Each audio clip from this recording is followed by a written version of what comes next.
Now recording. Hello and welcome to the Roundtable Podcast. I am Shogun. Today we have a member interview with our good friend Valen, and we're going to talk about politics, what's going on in society, and also maybe about comic books. I'm really sorry about the background noise here. I'm just out on my patio with my cat. But before I do, just join us on the Roundtable Discord server. You can find us through the politics or conspiracy theory sections of Discord, or Discord rather. And find us on all social media like Facebook, Instagram, and we're now streaming also on Twitch. Check out also our YouTube channel, please. So that being said, welcome Valen, and thank you everybody in the live audience. How are you today, Valen? How are you doing? I'm doing great today. How about you? Very well. It's Friday, it's payday, it's a long weekend for me, so I got 3 days off, and I'm just getting some sun, chilling with my cat, and hanging out with you. So, I wanted to get your opinion on some things going on in the world. First of all, what's life like in Quebec right now? From what I hear in Montreal, there's some riots, right? But it hasn't really affected us. Like in Toronto, apparently there was some riots for a few days, but they died down also. But the thing about what's happening right now is I think it's more of a, we're seeing the decadal shift that we normally see every decade. It's like in the early 2000s, we saw this kind of emo punk phase of a lot of kids, and then in the mid 2000s we saw this pop culture phase where everyone was wearing these Stranger Things tees, Funko Pops, all things related to pop culture became very famous, very popular, and that's what we're seeing right now. We're more seeing this, and I think it comes from lockdown, right, where everyone had enough time to think. If they did, right, they thought about what's happening, right, and right now we're just seeing this bubble that was waiting to pop of all this energy that needed to be released, and people now have a reason and a thing to release it, and that's why we're seeing this major thing. Also for other reasons, of course, but Yeah, go ahead. Sorry. Yeah, that makes sense. That's what I was thinking is, anger gives people a pleasant distraction from fear and depression and anxiety. So because they've been worried and depressed about things, when you give them that reason to be angry, it's like almost intoxicating, and people are using it as a vent. But I wanted to ask you, do you think that the unrest and rioting and protesting is going to spread and continue, or is it going to die down, or what do you think is going to happen now? We're already starting to see it die down. And the thing is, it hasn't spread across the world. Like, we haven't seen it spread to Canada, in Mexico, South America, even Britain, right? It hasn't implanted these beliefs throughout the world, right? So I find it quite interesting that it's very localized to America right now, and I think that may just speak volumes to the idea that America may be a bigger problem than we think in the way they treat citizens. And I know this sounds odd, but like I get it, Canada treats it differently, but like I know people, right? And in Quebec, we have a lot of people from Haiti. It's a French settlement in I want to say Caribbeans, if I'm not mistaken, where they speak in Creole, and they speak two, three different languages. They speak French, right? So I met quite a bit, and I know some who went to New York and LA, and they say I act differently there than I do here. If a cop stops me in Montreal, okay. Like I've met some from Montreal, they go, if a cop stops me, it's like I get a little panic, but I know I'll go free. If a cop stops me in New York, I'm scared that I may get stuff planted on me. In LA, I don't know if I'm gonna get hit or shot. So I think that it speaks volumes to the idea itself of America has a different view, societal of people. It goes to the effect of there was this black activist, a white woman in the 80s, and she just asked this question to people, and she went, "Who here would want to be treated like a black person? Please stand up and raise your hand." Everyone sat down, and it's when people say I'm not racist, and it's like, well, it's systemic racism. Like I get it. No one really likes to hear that, but it's like if no one wants to be treated like a black person, maybe we all know they're not being treated well. So I think it speaks volumes to the American society. Yeah, and I've heard that it has spread to Canada to some extent, right? I haven't heard the details, but I've heard there's been rioting in Quebec or in Montreal or something, which I think is absurd. But well, the thing in Montreal is because we have a lot of people from Haiti, and it's a pretty big black population, right? But the thing is, the rioting is quite odd because it's the best way to describe riots, where they attacked certain stores. Like one was a music store, another was a Best Buy. Like it's not protests throughout the streets, right? It's targeted areas these people are attacking, right? So it shows that there's just like, okay, I want to hit here, here, and here to get this stuff. Yeah. So that being said, are there any other social or political trends going on either in Quebec or just globally that you have noticed? I want to get your opinion also on COVID, but first I'll just ask in general, have you noticed anything changing? Well, I think right now we're seeing the societal pendulum swing back, and this is something I've thought about maybe for the past 2 weeks. Is in the 70s and 80s, right? We saw this what would be viewed as masculine of metal hair dye, metal spray, makeup with men and everything, and that was viewed as masculine, right? And we saw that die out in the 80s and 90s, right? And in the mid 2000s, we saw this emo phase, and 2010 it died out. But from mid 2010 to 20, right? What we're seeing, right, in my opinion, is this boundary breaking understanding of what is masculine and what is feminine. I think that's going to be the biggest societal shift we're going to see soon. We're gonna fully break down, and I think this is not going to last. It's going to be like the pendulum shift again, because the pendulum strikes one end to the other. It's politically why normally you always have a Democrat and Republican.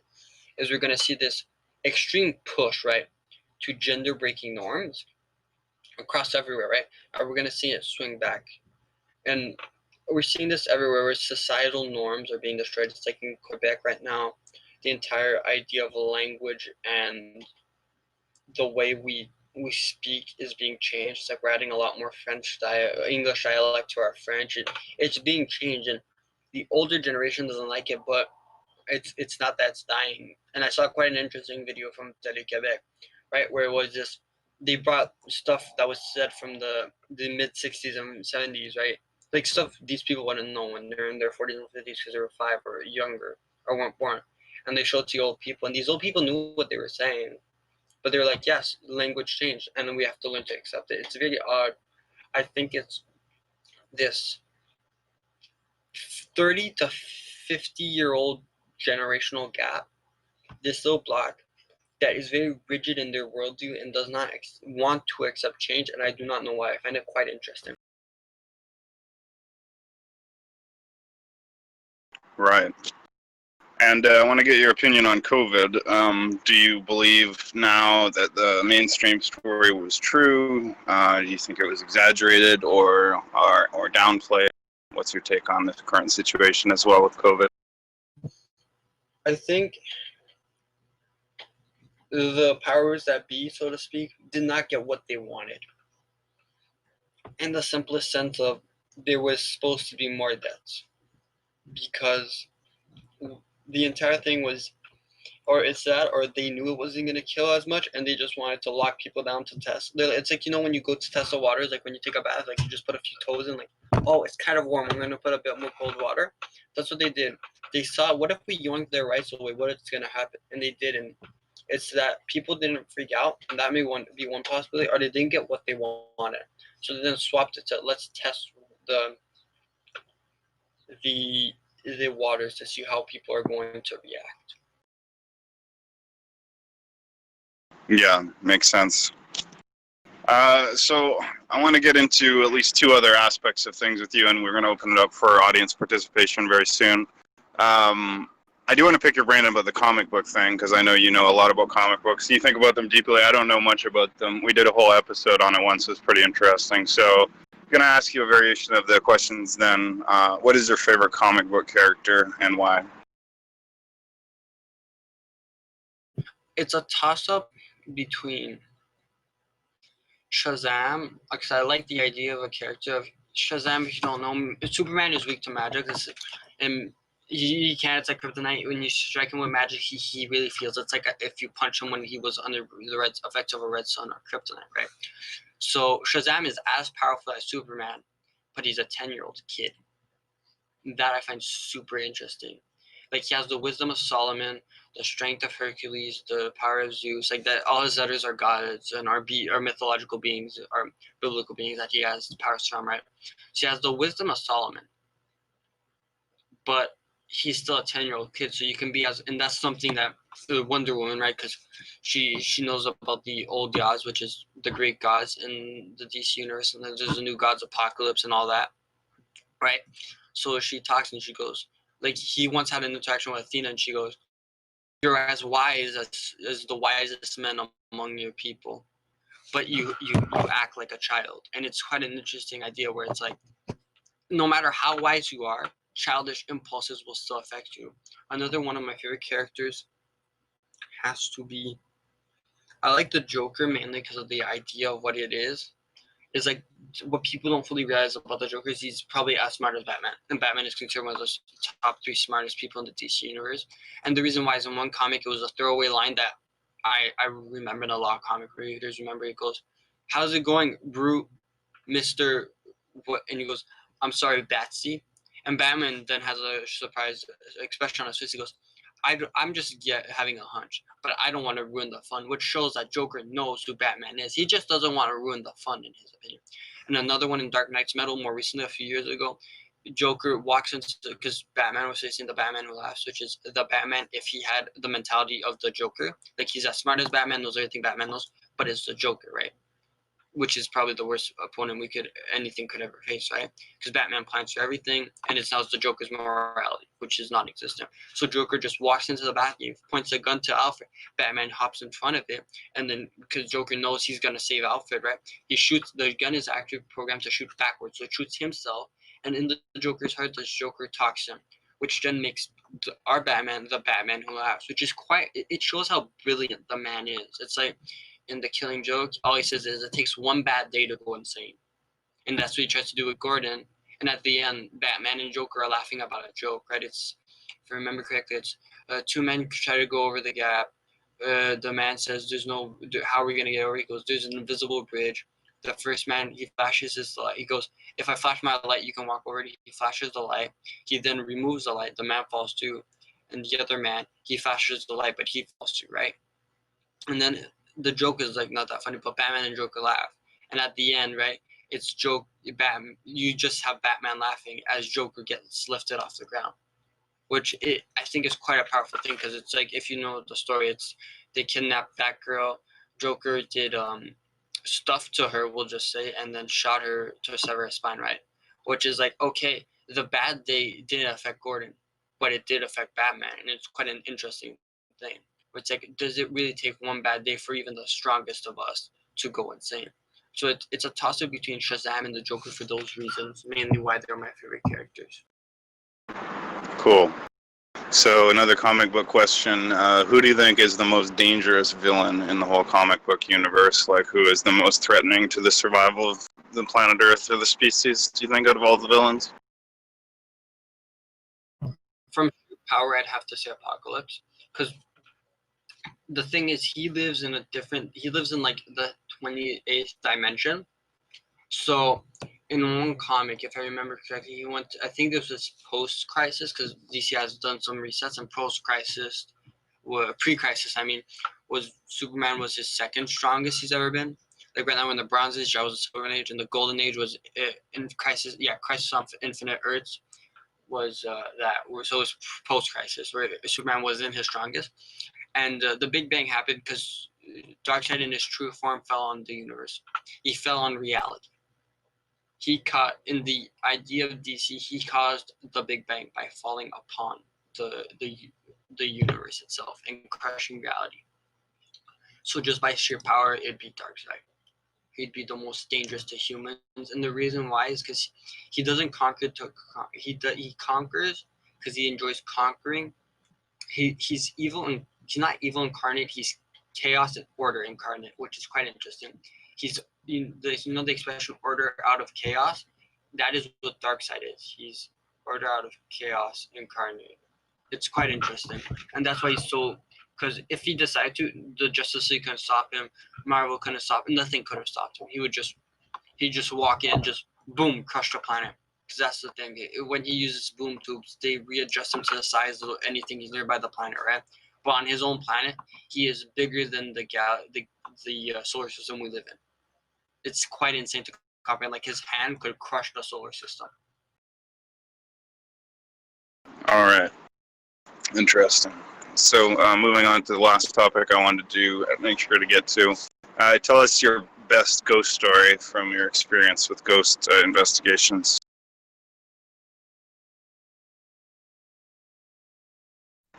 Whatever, from paranormal or electronic voice phenomenon. Yeah, I have two. I've just been thinking about it a bit, but it's the one that I did because I haven't done anything during Corona, and I find it quite weird because I did one midway through Corona, and once I Join us today in Reg Voice now for an interview with Valen to discuss social, political, and spiritual issues of the day. Québécois. sorry for that. What is that word, Shogun? How do you say that? Québécois? Québécois. Yeah, in Québécois, the people from Quebec. Yeah. Excuse me, I forgot. But let's let Valen continue his story, and then we'll open it up to open discussion after. So the first one I have is right midway through Corona, right, which is quite interesting. Is I take the ghost box, which I haven't used in a few months at this point, and I let it spin. And this is the thing, like I've come to the point where I'm quite I have a lot less fear than I should about these things. So I openly insult them. Like I've gone through places and I've insulted them. Like I felt chills go down my back. Like I've heard maybe like a knock on the wall, which I've been alone in the house. Like I vet the house normally. I walk through, I see if there's anything that could have done the noises, right? So my entire thing is I want to disprove. But this time I'm just in my room and I'm just scanning through and I'm not hearing stuff, right? And then it switches from noise, like radio signals, to static, like pure static. So I'm like, this is odd. Just a few seconds ago, I was hitting radio signals, so I restarted and I reset it. It's still static, so I'm like, interesting. So I started asking questions, nothing's going on. And a minute later, and I just hear, stop, this is not a good time. Stop, go back, go back, go back. Just on repeat, then static. And I'm sitting there 10 minutes, maybe 20, just asking, and nothing's coming out. So that I found quite weird, right during Corona and quarantine and stuff. It's like, why was it not a good time? Why was I getting static? It wasn't normal. And another time is I was guys, can somebody close their video screen if that's okay? Well, you know what? Thank you. Sorry. No problem. But that's the thing. And another time was when I was with one of my friends. We were in the house together, and I'm just because I've been doing it for 4 years now, if I remember, 3 to 4 years, right? And I've been looking into it for 6 years at this point. So I'm just there. I'm going through the house and something like, come on, do something, do something. Like I'm using profanity and everything. I'm just like, do something, you little bitch, go fuck yourself, like all this and that, right? And I'm not getting nothing. So I look at my friend, right? The spirit box just goes behind you. So I turn around, I don't see anything. They turn pale white, like I said, they see a ghost, and I go, what's wrong? They go, there's a face behind you.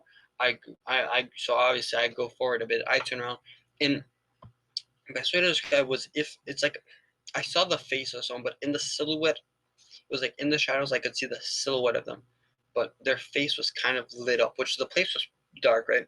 The light was pointing kind of down, which was quite odd. And I booked it. I'm not gonna lie. I was like, okay, and I just ran for blocks and blocks. I did not come back into that house, and that was probably one of the most terrifying ones. Too. It was like, okay, whatever that was, it manifested beside me, so to. Fantastic. So now, if anyone wants to ask any questions or freely participate, feel free. Otherwise, I'll continue asking Dylan questions. But if anyone wants to jump in, go ahead. What do you think of Rorschach as a comic character? I think he's the best by far. I think Rorschach is an interesting concept as a character, but it's a demented person, right? Which is the reason why, because Watchmen is a really deeply well-made comic, right? It's like the comedian is a psychotic killer is a war hero that was given whatever he wanted by JFK, and now with the old Watchmen, he's with the new one, right? The entire story of the Watchmen universe is heroes without powers, but then you get Mr. Manhattan who has godlike powers. But that's the thing, and he then dies and everything, and which is an interesting. But the thing with Rorschach, right, is he's the version of the comedian that wasn't praised, that wasn't brought up. He's beaten down to no point where he's psychotic, right? He's a goddamn psychotic killing machine,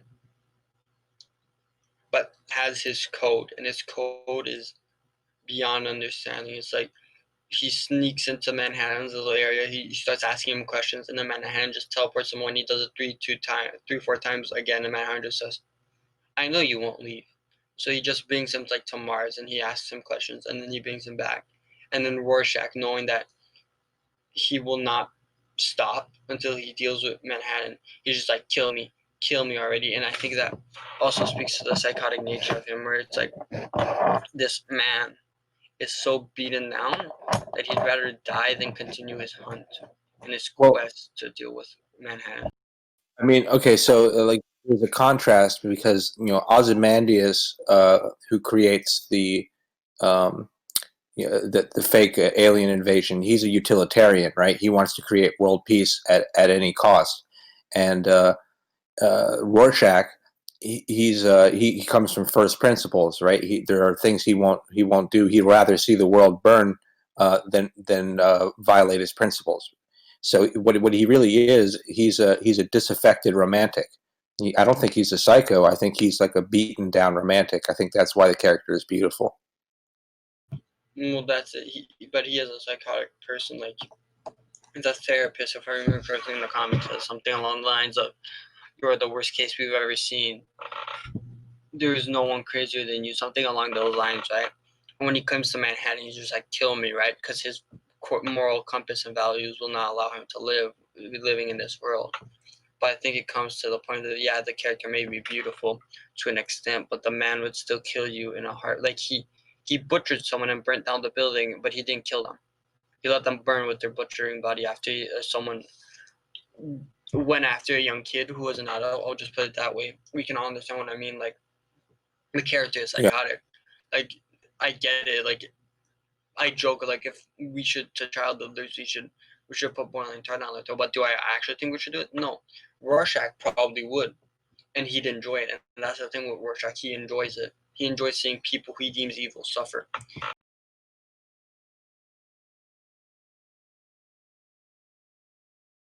Sorry, you went quiet. Who did?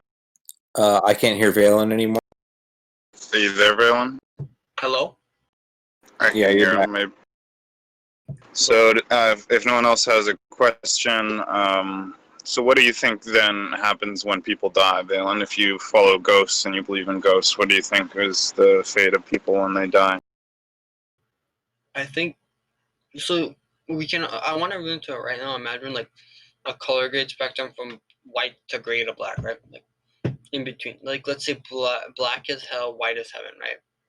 I think, because I do not believe hell if it was made by a merciful God or gods, because right now I'm debating if the Abrahamic religion talks of a pantheon, is that they would create a place that you would suffer forever for not worshiping them, because then that's not a loving God, and it's not a malevolent God, and it's not a God I want to worship, right? And if the God isn't something I can love, then why did they create us? And it comes to, are they actually a greater being than if the general morality of people deems it to be evil what they do? Is it us who is wrong? It's a quote that my dad told me when I went to school, right? And my parents told me, it was like, if like, everyone heard it, if people don't like you, don't change, right? But if everyone doesn't like you, it's not them the problem, it's you. So if the entire human population on that is kind of mean and mean-spirited and malevolent instead of benevolent, is it us the problem or is it God? So my idea of hell, right, if it exists, or a hell-like idea, is that it's like a prison, it's a reformatory, and you slowly work your way to a heaven, and that's what we exist in. There's like a hell, a limbo, a heaven, and there's an in-between, and you slowly work your way up, and maybe even down, right, to get to hell and heaven. And in between, that's where you see people who are lost and confused, who need guidance on where to go.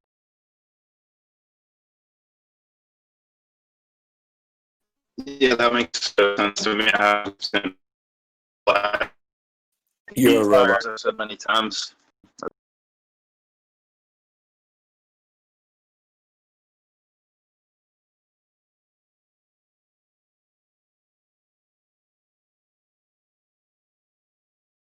So does anyone have any questions?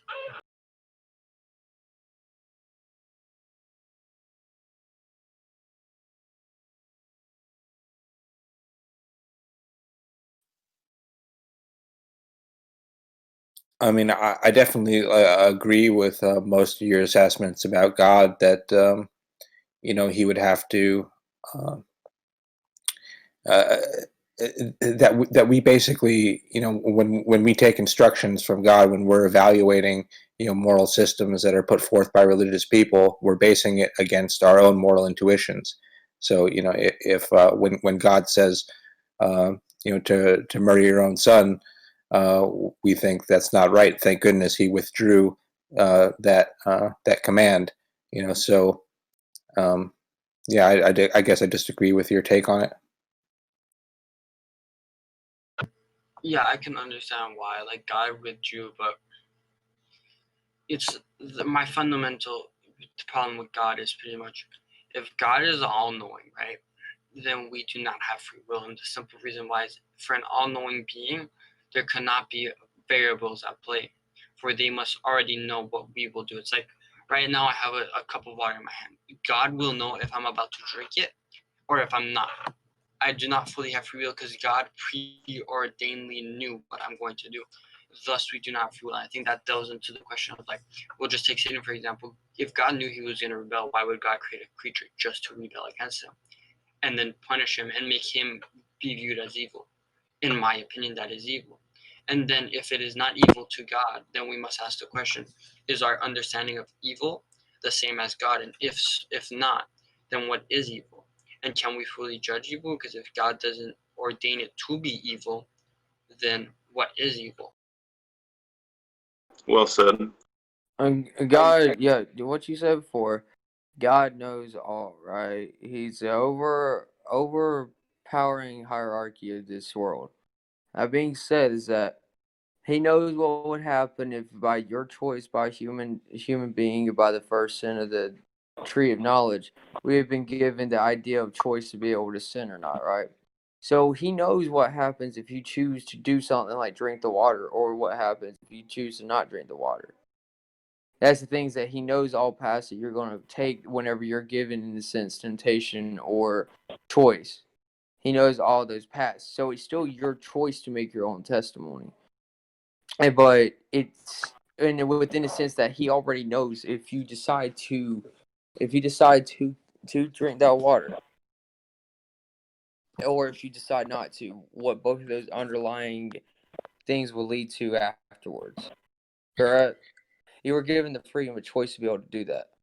But then the problem arises that if he doesn't know what a specific choice we are going to make, then God cannot be all knowing. No, that's the For thing, is that he knows what would happen from both choices that we decide to make in But every sense. That's why we Lar- are not able to fathom the over hierarchy that God is. That's why we're able to have faith in him, that he is the all knowing and the all powerful. Because it's This the things that he knows all. That means he knows all choices that we make, all choices that we will decide to do, and he will know overall whether or not if we're going to make that right decision by how we lead our testimonies from the first time that we make choice. You both have a point, but this problem goes away if you view God as standing outside of time. Well, he does stand outside time. it doesn't go away actually if you do I'm standing outside of time. Because the simple point is if he knows already what all paths would lead to, the thing is does he must know for 100% sure certainty what we will do.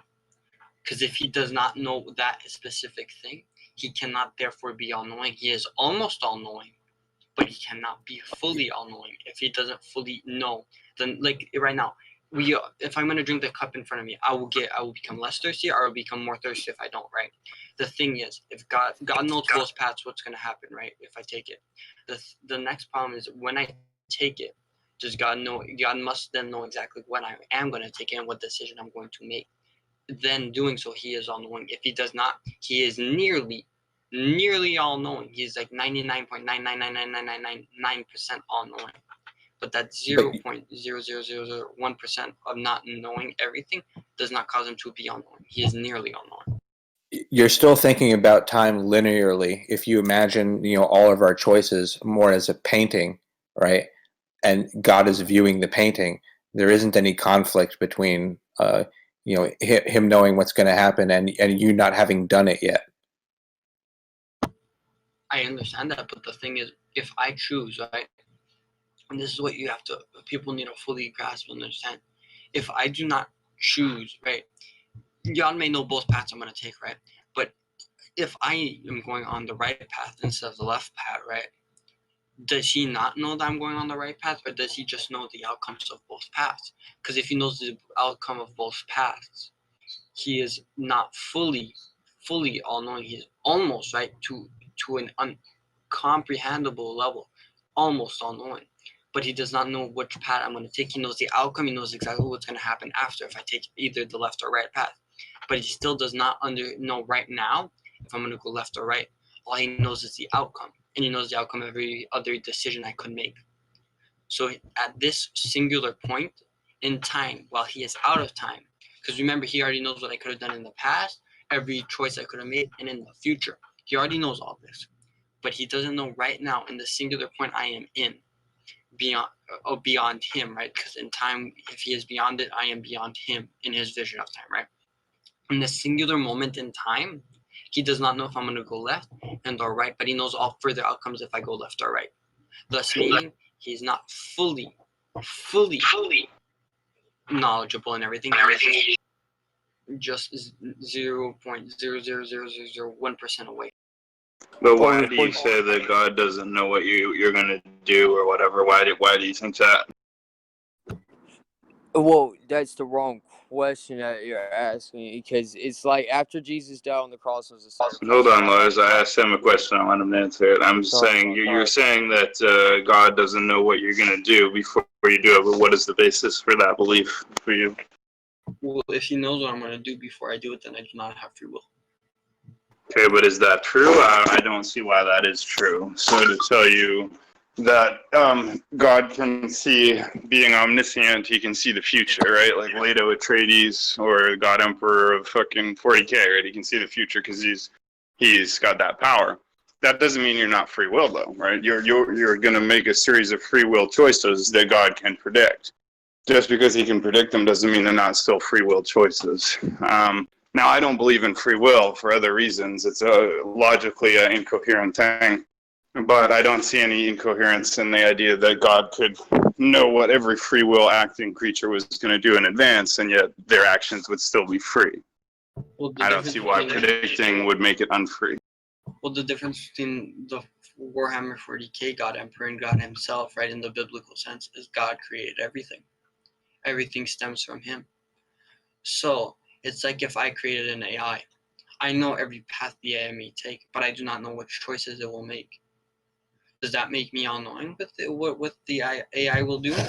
But if I program the AI to believe it is making free will choices, giving it different paths, but knowing what it will do in every singular path, it is no longer an AI. It is a robot. And that is where I think people mess up, is they forget that God created everything.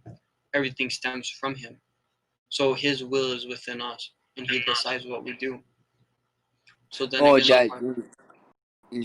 yeah, in a theological concept, that's the reason why that we're not able to fully comprehend the power and the Almighty that God has, right?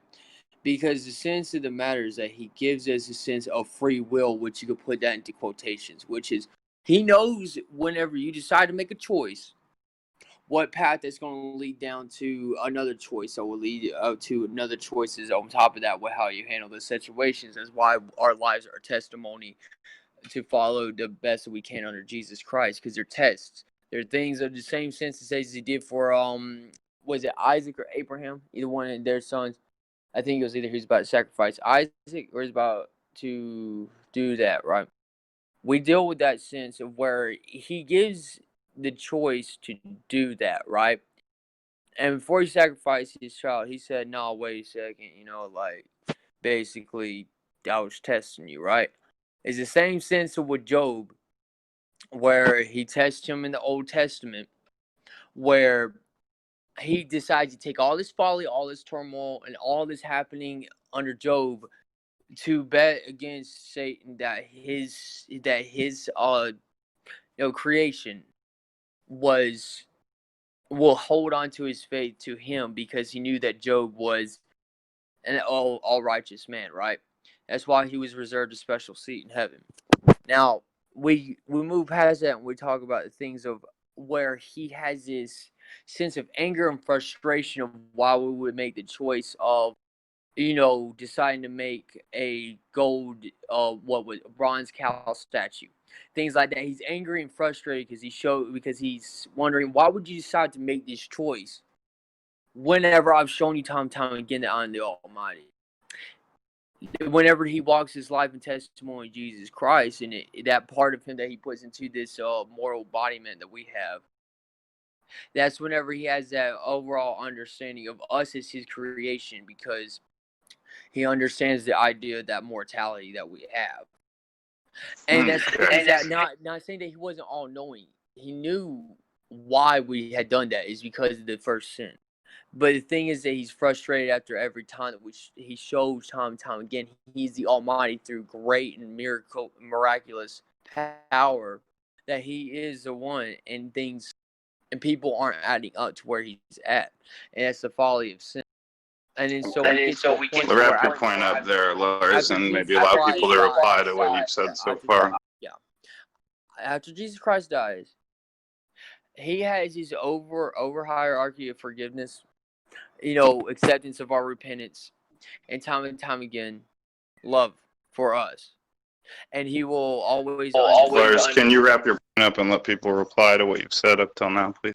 Well, he comes down into prayer, and then boom, we have that understanding. He has that forgiveness. He has that understanding of us. So that means all choices that we make after that, all choices that we make, all lead down a path of where it's either going to be in sin or in righteous choice. He knows that. He has an understanding of what choices that we will make. He knows which ones we'll make, but he gives us that testimony and choice. There we go. I understand that, but what we need to grasp is if God, right, and again, God may know every path I could have taken in the past, and every path I will take in the future, and every branch that will lead off from, right? Remember, the best way to view it is a tree, right?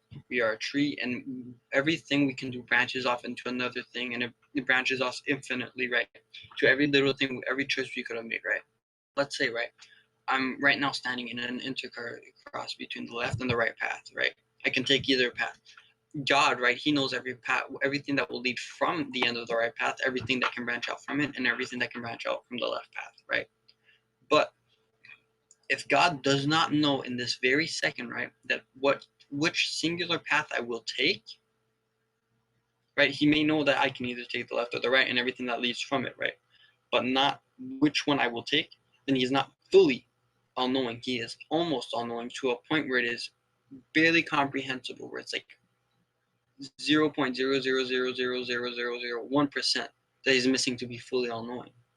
But if he is fully all-knowing and we agree on that, then he already knows what choice I'm going to make. And even though I really, really wanted to take the left path, I cannot. For God, remember, because God has created fully everything, right? He has created me. So then on my right path, I do not get the choice to take the left one, for he has already pre-known and preordained it to be the right path. Even though I see something on the left path and I really want to go for it, he's already said, well, you're going on the right. I know this already. There's no ifs, ands, or buts about it. So then we fully have free choice. Again, I don't think we do have free choice, and God makes us the way we are. So arguably free will is absurd, because we're going to always do what our nature is to do, and we don't choose our nature. So therefore, we don't really have free will. But nevertheless, I don't think I see this paradox you think is there. So it makes perfect sense to me that an infinite being like God would be able to predict the actions of free individuals. And so I don't agree that he doesn't know what we do. You keep saying like, oh, he doesn't know everything. No, he definitely knows what everyone's going to do, because like you said, he's omniscient, and so he knows everything. But there's no paradox. So if you imagine like mice, right? Like imagine you're a human scientist and you study mice and you put them in a maze with different like treats and toys. If you are a brilliant enough scientist about mice, you're going to be able to predict what those mice will do. But that doesn't mean the mice aren't making free choices. It just means your mental sophistication is so great you can see what they're going to do.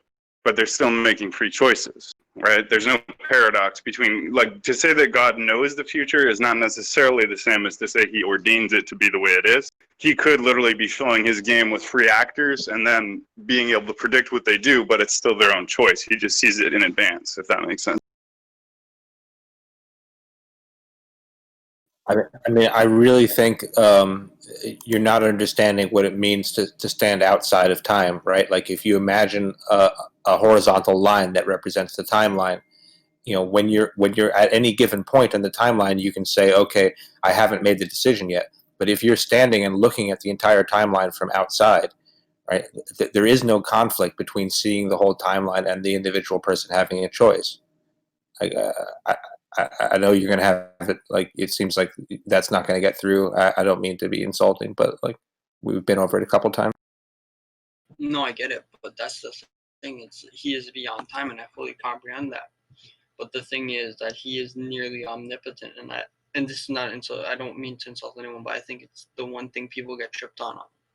It's if he does not know if I'm going to go on the left or right path, because I fully agree that if God exists, then he must know every other branching off path. He must know every single thing I will do, and what everything what path I will take will lead on to the next path, right? He knows the outcome of every single choice I can make. But if he does not know, right, in this singularly one instance, right, where I'm going to go, it's like when where's Waldo, right? Well, you're looking for Waldo.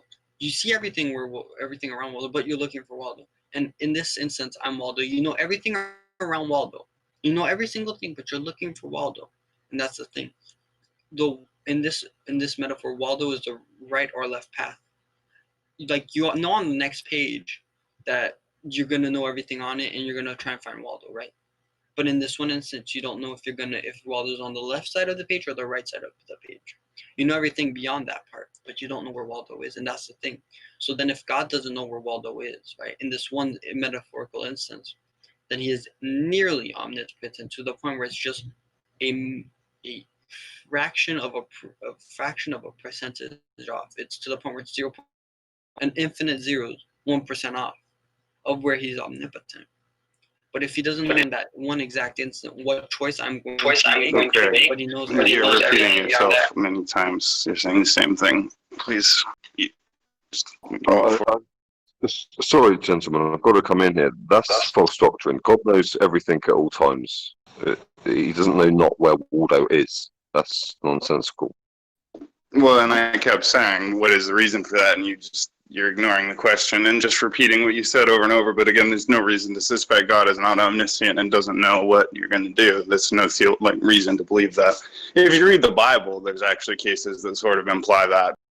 There's no reason to think God isn't omniscient. But I feel like we should move past that because I don't want to keep addressing the same thing. So I wanted to say this, Valen. You mentioned to me many times that you like dispense. Angel, can you hear me? Please don't interrupt. You've mentioned something called dispensationalism. So can you explain what that is to me? No, you've got me mixed up with someone else. Also, you said I've repeated. No, Angel, because I'm gonna just explain to you. You were interrupting. There's one rule on here. It's the number one rule: do not interrupt when someone's speaking, especially a mod. And the thing is, right now it's an interview with me. So you just hopped in here, decided to do a little interrupting thing, and then when the question moved on from you, you thought it was still directed towards you. So you've been server muted. You'll be unserver muted after this. So yeah, dispensational pretty much is the idea that there's certain passages in the Bible that relate to other passages. It's like there's passages in Genesis about the tree of good and evil. If I remember correctly, there's some in Job, Romans, and Matthews, and a bit in Revelation. And there's also the ages of the Bible, where in different ages of the Bible, God demanded different things. Like right now, we're in the church age. Before there was in the age of works, the age of prayer. And that's the basic gist of dispensationalism. Okay, cool. Does anyone else have any questions for Valen right now? Or comments? I have a question. Okay, my question is I joined a little bit late, but I hope this question will be relevant to the subject.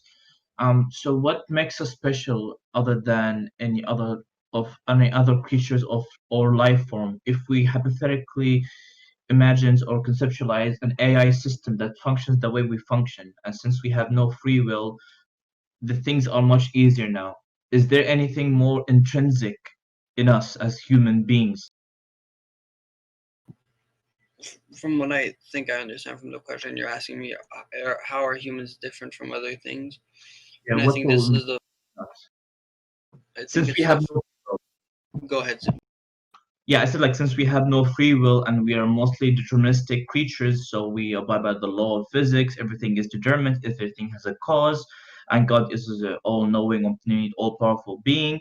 So, what is so different between us and other creatures, and possibly in the far future, if we develop an sufficient AI that can imitate what humans can do and can be creative and feel emotions and so on? What's the quality of us as human beings that is so special that it might not be possible in other beings? I think the folly in humans is we were led to believe that we are different and special. Because I do not, and I think this comes to a societal thing that I haven't touched on, but I will right now. It's like the idea of kids right now who think, oh, I'm different, I'm not like other girls, right? But the only reason they think that is because they're quirky and unique. But if you look at the general population, they're like pretty much every basic girl in the existence. Like, well, I don't drink Starbucks, I drink Tim Hortons because I'm different. It's like, okay, good for you. And most people drink Tim Hortons too. It's just at your age range, people don't. It's not that different. Your haircut isn't that different just because you dye your hair. You're not different from other girls. And I'm just using that as an example because I think we can all understand that. And that's the thing with humans. We believe we are different from others, but we are not. We are just led to believe that we are. Let's see. Okay, thank you.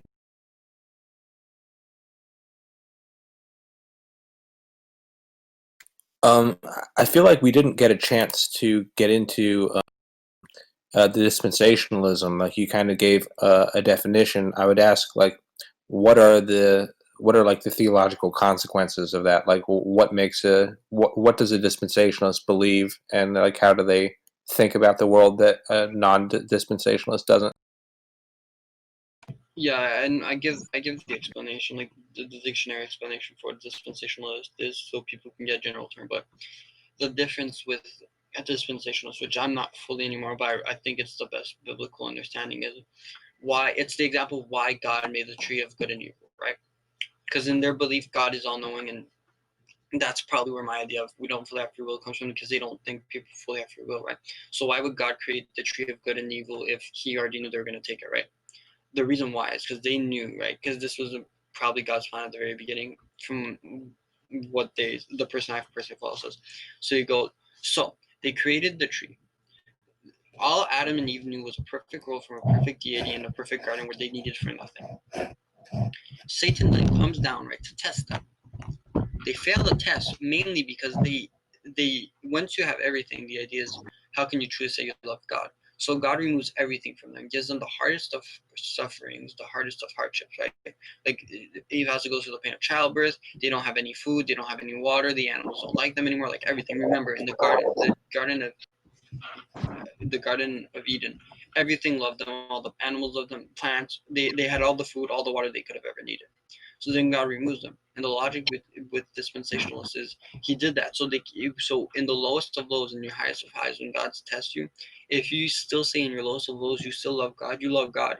And when you get to your highest of highs, right, from that, and you still say you love God, you do love God. So it's God testing you to see, like the roller coaster. Do you really love Him throughout the roller coaster, or just at certain points of it? But didn't you say earlier that you had a problem with the idea that that God created a world to test us? Yeah, and that's why I don't fully believe in the Bible anymore.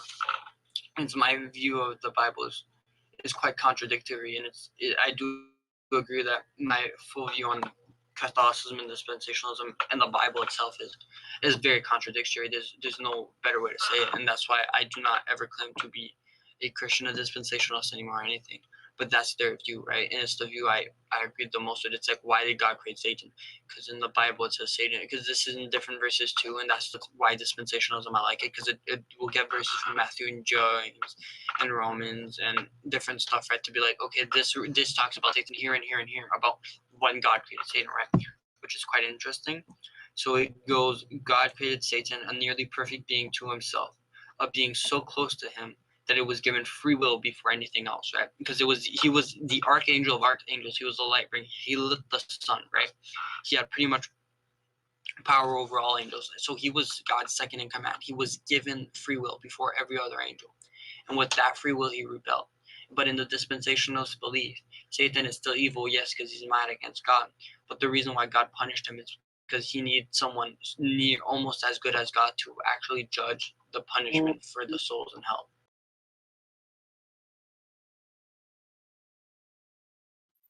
That's interesting. That's a much more sophisticated view than I normally hear. I mean, from sort of, I guess, unsophisticated believers. They'll say God is good, and then the evil in the world, the devil is responsible for that, right? And then the question is always like, well, how would an all benevolent, all powerful, all knowing God, allow for an adversary like that to exist and to threaten his plans? Yeah, and that's why I like dispensationalism as the view of the Bible, because for me personally, it clears a lot of things up. But it also has ages in the Bible, which is Can I come in here? 1 second. Valen, I've just sent you a DM. Can you explain that, please, as a Catholic? but I am not a Catholic, and that's the thing. I don't fully believe in the Bible. It's just that the dispensationalist view of the Bible is something I agree in more with the other views of it. Like, I do not pray to God anymore for the reason why is because if I think God is a God of the Bible, he is not a loving God and is not a God I want to summon. So you're an agnostic. I'd say in the easiest understanding of it, I'd be a pagan because I don't think the Bible, because I believe the Bible speaks of a pantheon of gods instead of just one single. Yeah, you're talking about individualism under God.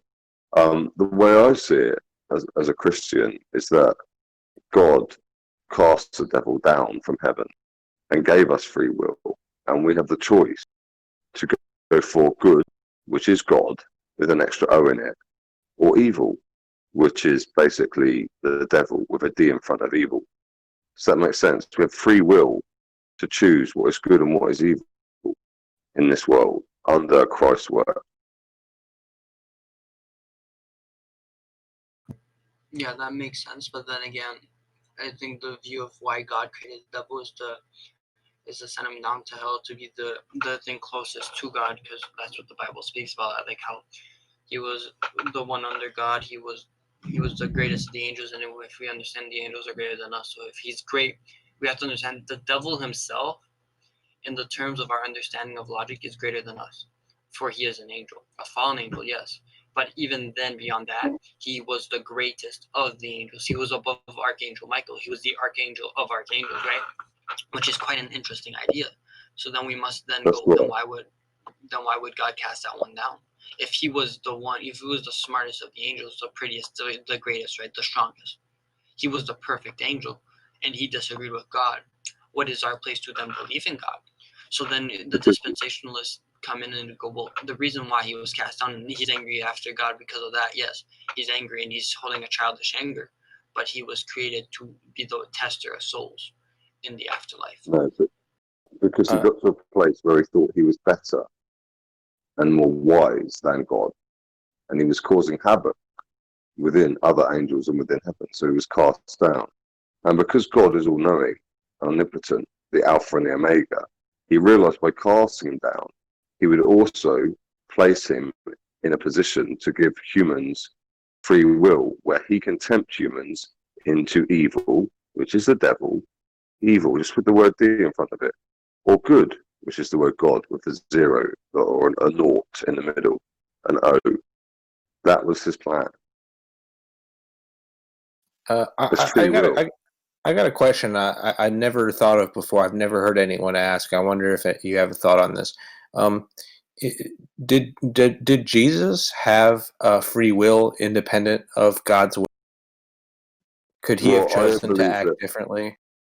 No, I believe Jesus was an incarnation of God. Like, it's called God's Son or But I think Jesus was the incarnation of God on this earth.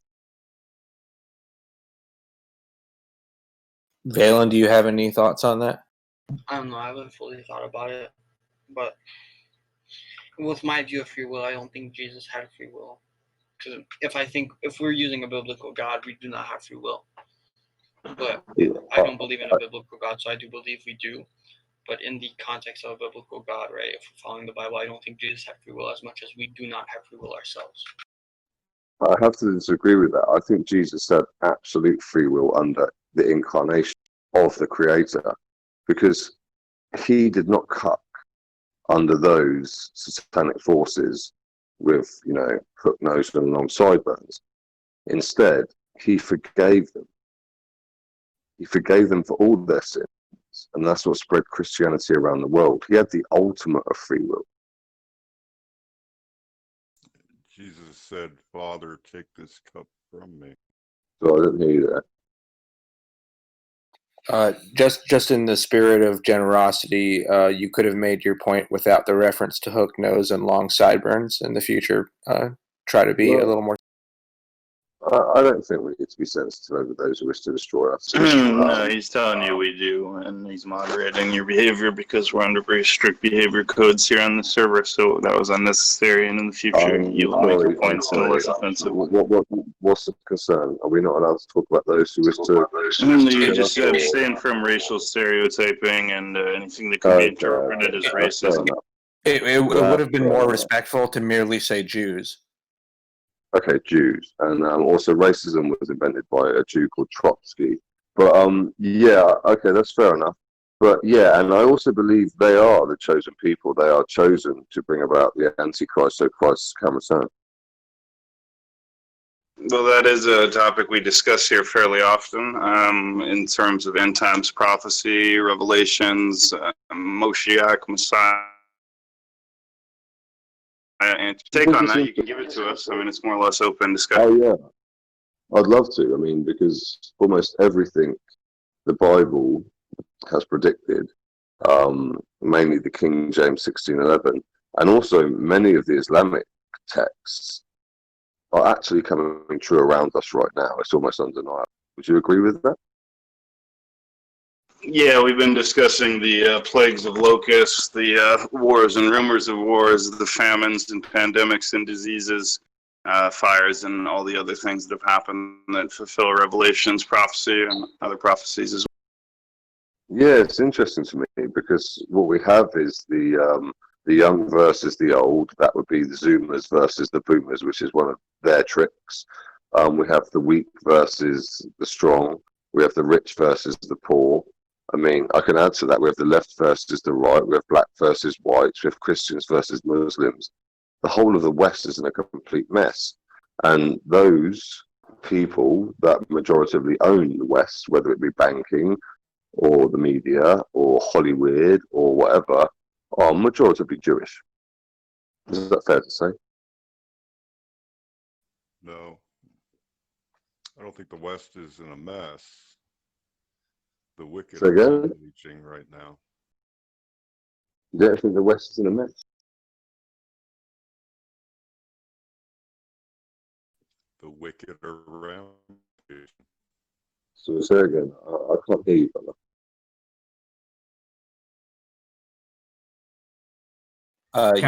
Infidel, you're extremely quiet. If you can fix your microphone, we'll be able to hear. Okay, I'm having issues with the speaker also. Let me jump out. Hey, you're really quiet, mate, and I'm not being funny or at all passive aggressive. I can hardly hear you. Maybe it's my speaker, but I don't know. I can hear him fine. Okay, what were you saying? I was asking, can you elaborate more? Why do you think the West is a mess now? Well, yeah, I mean, we have the streets of America burning. We have feminism running riot. We have Antifa smashing buildings. We have feminism going through its extreme stages, fourth wave going into fifth wave feminism. We have men completely emasculated. We have people online talking nonsense, not talking about you guys in general, but just in general, rather than getting out there. It's basically everything that the Bible's predicted. And So, also the Muslims also think that. so this is what I don't get when I talk with like very old people and they try to blame like this generation is so fucked up and this is the responsibility on us and so on, blah blah blah, or everything. My question would be, if we're so great before and we were so amazing before, what happened that we are in this situation? Was it the fault and the responsibility of the younger generation only, or was it the responsibility of the old people or the parents who didn't really teach their children how to behave and how to be civil or how to improve their country or even take on hard responsibility, discipline? Because this is a multitude of responsibilities and problems. This is not a problem you can assign or responsibility you can assign on one individual or one class or one type of people. This thing stacks over generations and over time. I don't I think first sorry, go on. time like look back at the history, the civil war that we had, and the World War One, World War Two. We are statistically and with data we can understand that we are way better off.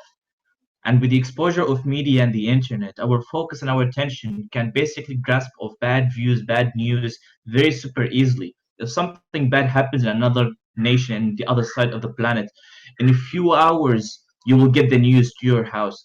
Of course, the world is full of problems. I don't think we're living in a worse days. This those ludus and the horned matrices, those are nothing new to the world. And we also know historically, scientifically, that this environment and this world is very dynamic, is not something stable. It's always in change. The temperature change, the continent as it was before, I, everything can I, change. I agree, but it depends what you're talking about, whether it's new to the world or not. I agree that the world has been in and out of war for history, but of modern times, it's very new to the world. The West is not used to this kind of dissemination. And in my opinion, this dissemination is very deliberate by those who majoritatively want to destroy us. So, I mean, it's a lot of things you've just gone through there. Where you talked about the blame, whether it's the Zoomers, which is actually one of their tricks. It's a slur word. They mean the youth. Or the Boomers, another slur word. It means the elderly. We must respect our elderly. It says that quite clearly in my text. Um, that's a different matter altogether. We have here the separation of church and state, where we gave all the morals over to the state, and the state decides whether we wear muzzles on our faces for a coronavirus that barely exists. We're in a real mess here. And anybody that can't see that, and once again, this comes down to the generational divide. I mean, if you're 20, you might not understand this. I don't mean you, I mean in general, generalization. If you're 40, 45, or 60, you'll understand this completely. And you'll understand, especially if you're in a white Christendom heritage land like the UK or many parts of Europe, although America is different, you'll understand this wasn't the case when we were a collective bunch of sticks under a white race and a moral collectivism under Christianity or Catholicism.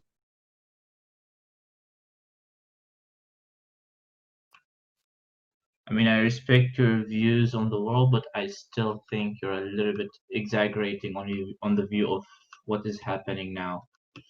Tensions will come, wars will inevitably will happen. We try our best to avoid all those conflicts, but it doesn't mean it's the end of the world. It doesn't mean this is the end of everything. And on the contrary, the reason why we have history, the reason why we can see and look back at history is we know how we fucked up. The dangerous part is that when we do the mistakes again and then again and we never learn from them, it's where like stupidity arises from. But I wouldn't necessarily blame Zoomers or boomers on anything. I would just say that we're going through a new era, a world that hasn't been yet documented by history, where technology is there, social media is out there, internet is out there, and the effect it has on the society is fairly new. A lot of things we are ignorant about, and all what it needs is more time to change.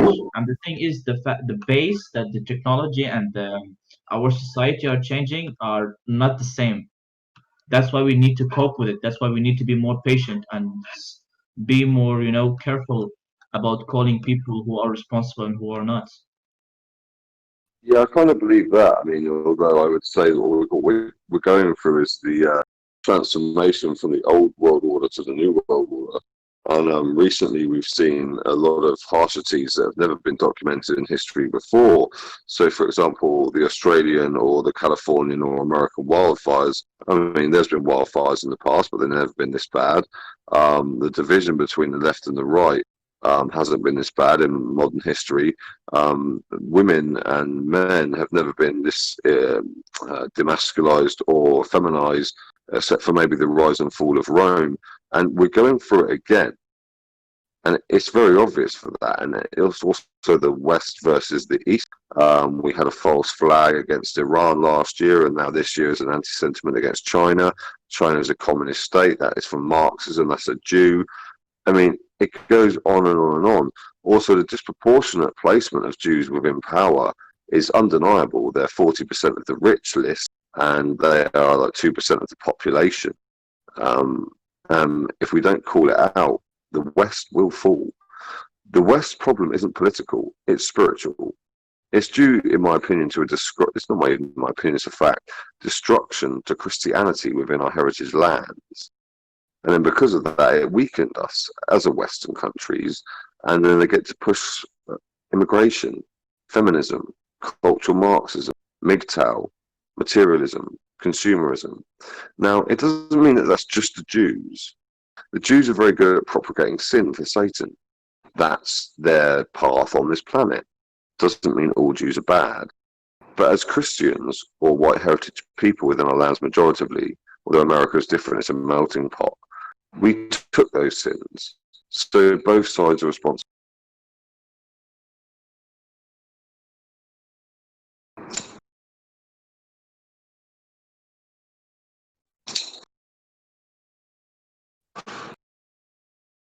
Hello? Hi there. Yeah, sorry. So another question for Valen.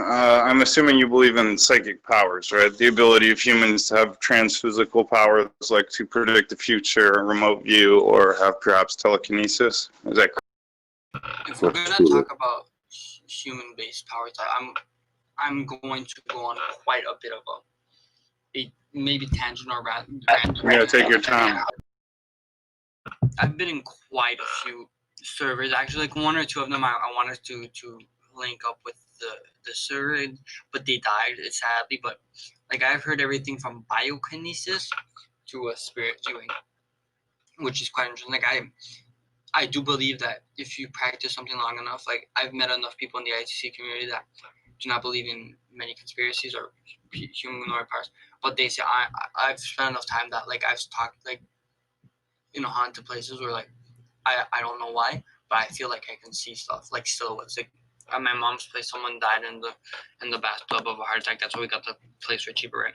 And I lived in his workshop. And every night the dog, once I finally trained it to come down, the cat didn't like it, so the cat would go upstairs sometimes, and then I keep the dog downstairs until I bring it for a walk and everything. But that's not important. And the cat, when I had the cat, they go to the end of my bed or at the foot of my bed. They look straight at the wall. And at first I didn't know. After a year, I started looking and I could see the faint outline in the darkness itself of a person.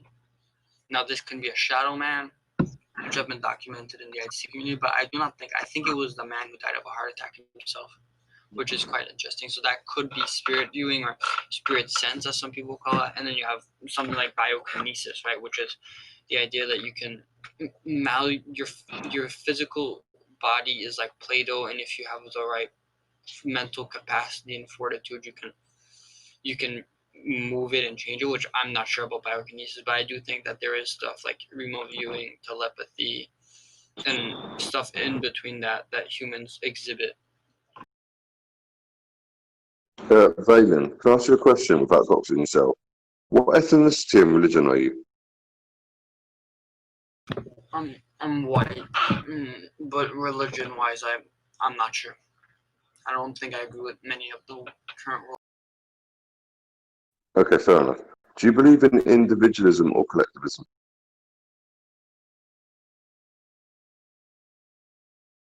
I think the individual values of someone is quite important, but sometimes one's greatest needs must be brought to the collective needs of the others, so needs must be thrown to the wayside.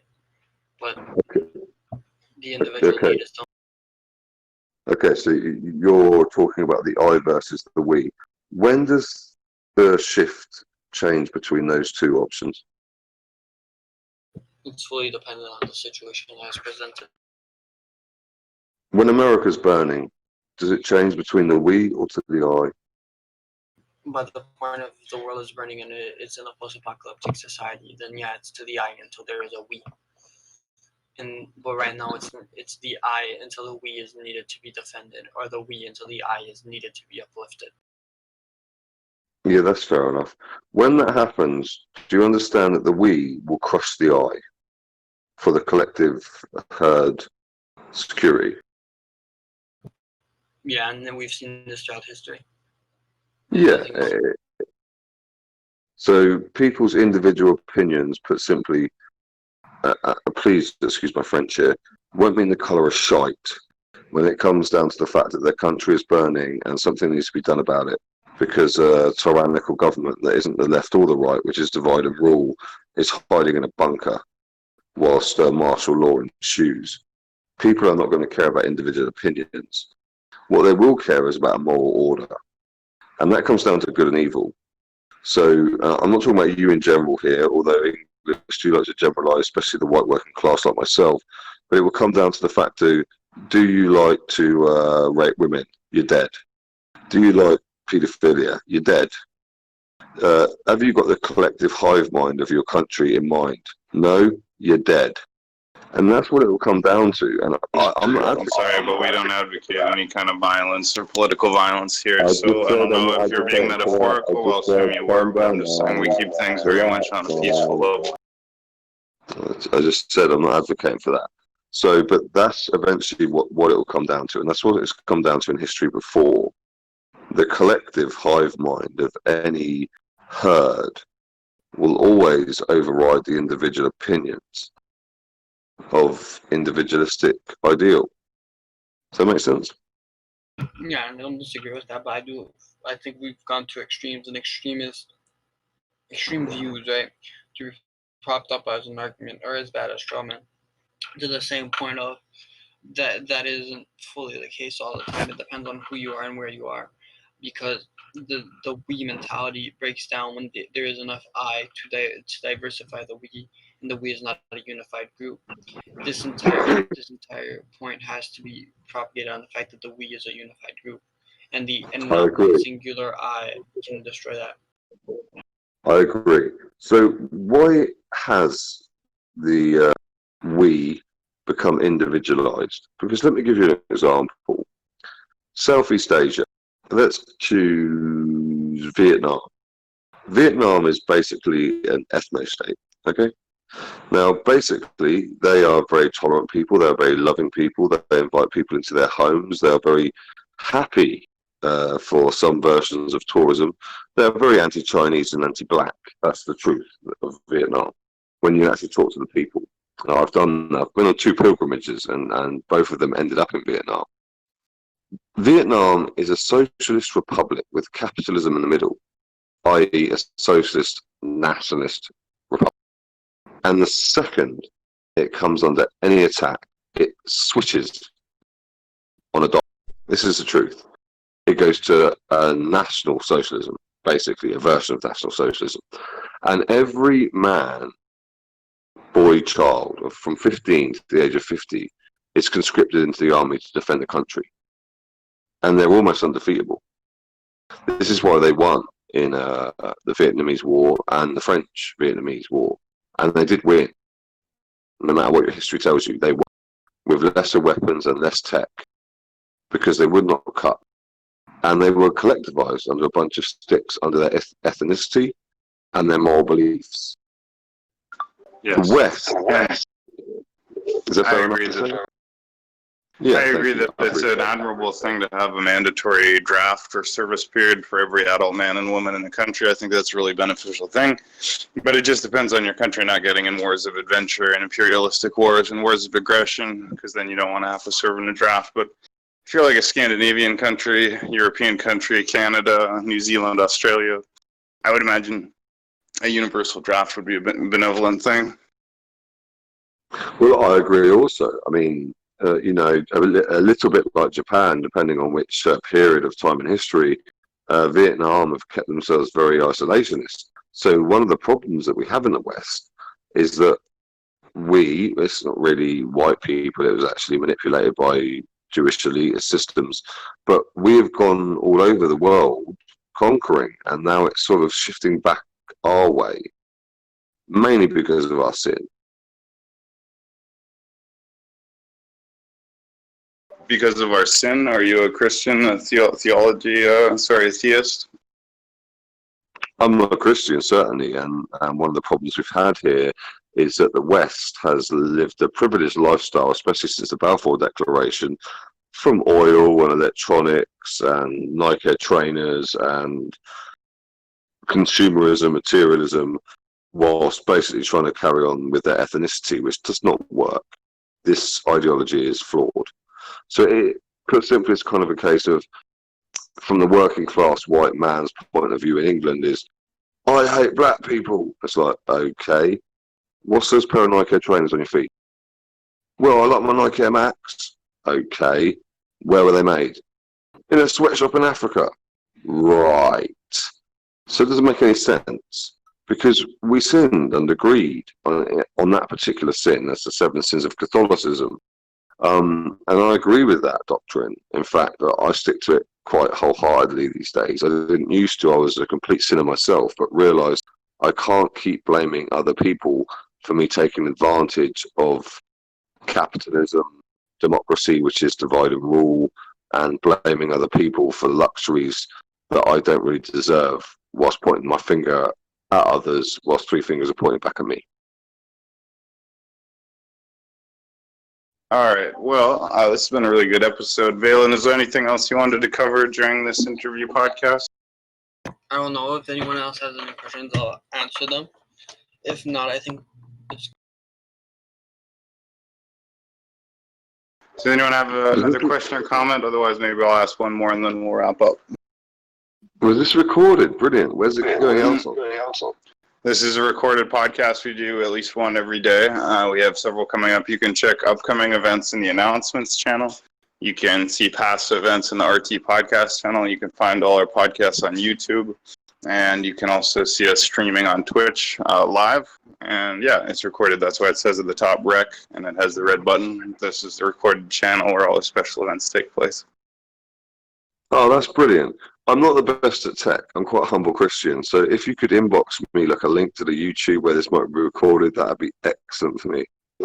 Sure thing, and I'll post it and ping you in general chat as well. The link to our YouTube channel where most of our episodes are uploaded. There's a few more in MP3 format on the RT podcast channel on the server as well, but we have almost 100 episodes on YouTube. So, oh, thank you so much. I appreciate that, brother. Yeah, and my just pleasure. Angel. So, anyone else for Valen questions? No, I was just going to say, Angel, if you have your own topic too, you can do your own podcast. So if you have like a content or some type of topic that you're good at, yeah, just, you know.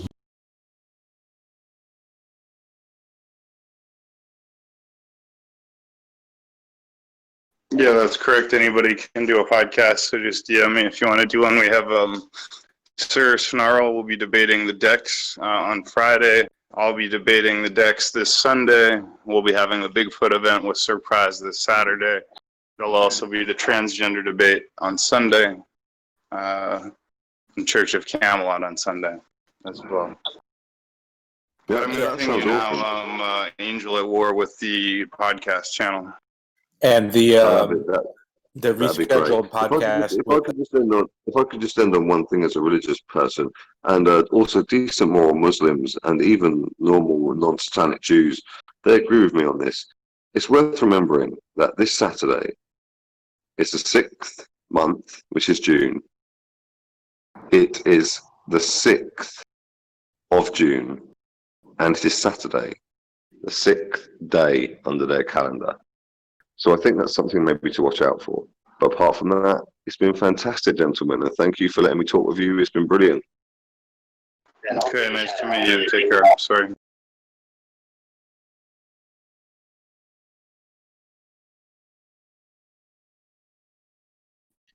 That's absolutely right.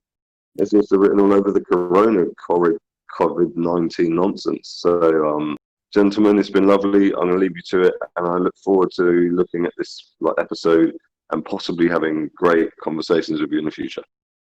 See you soon. Take care. I just want to also remind that we will be rescheduling the interview with Zizek, aka Mr. Entropy, for a time to be specified. So keep an eye out for the announcement channel. Thank you. All right, so that's a great place to stop for now, and we will be having more events, so check announcements to keep up with them. Until then, join us on the Roundtable Discord server. Find us on all social media. Watch us on Twitch, on YouTube, and also, of course, on the server through Politics and Conspiracy Theory on Discord, Instagram, Twitter, and all that. That being said, let's jump up to Roundtable 1, or whichever ones are in use, and we'll continue to chat until later. Thanks so much. Much love.